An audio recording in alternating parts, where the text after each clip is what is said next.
Igsoong binansyo ni ining tagnas kapunon ang langit nagakalipay tungod sa imong desisyon nga magadawat ni Kristo ingon nga personal nga manluluwas.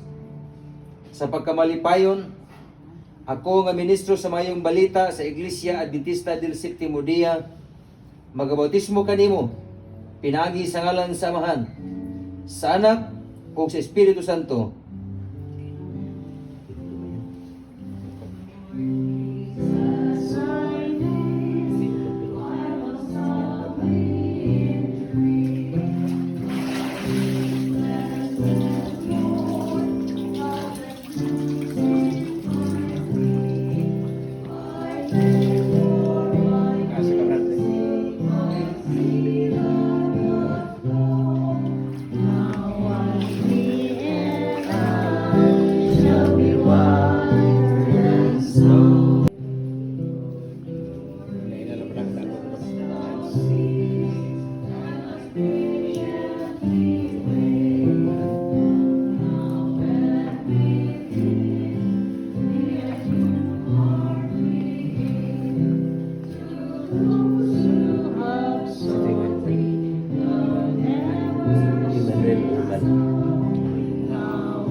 Igsoong Emmanuel uman diha kang Kristo, nining tagna sa kapunon, usa ka talagsaon nga desisyon sa imong kinabuhi nga imong nabuhat, nga usa ka desisyon nga dili malipay ang yawa nga makadungog, tungod kay ikaw ni desider nga mosunod sa lakang ni Kristus ug imong talikdan ang mga buluhaton nining yutaa ug maoy ikasubo sa kaaway, nga mao ang yawa nga di siya mosugot nga magbago ang tao apan imong gipili nga magbago diha pinaagi kang Kristo ug imo siyang pagadawaton ingon nga kauban nga magbubuhat ingon nga manuluwas.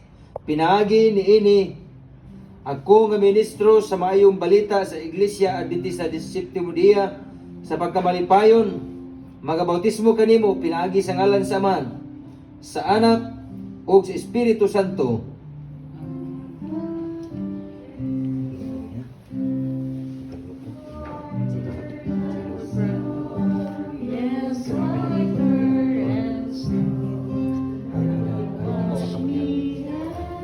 Relax lang, Brad. Relax.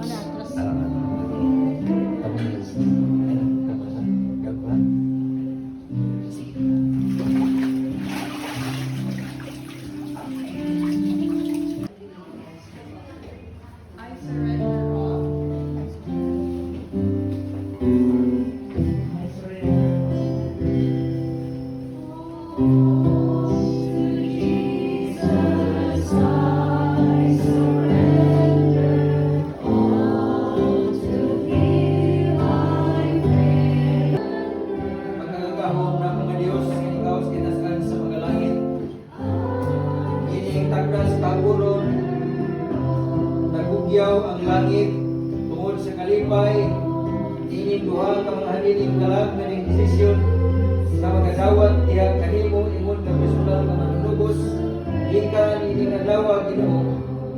Nagaampo ko diha kanimo ang imong gisaad nga pagpakiguban dili nimo ihikaw niini ngadto kanila bisan pa man Ginoo ngadto sila manimalay. Mahimo silang iwag, mahimo sila nga padayon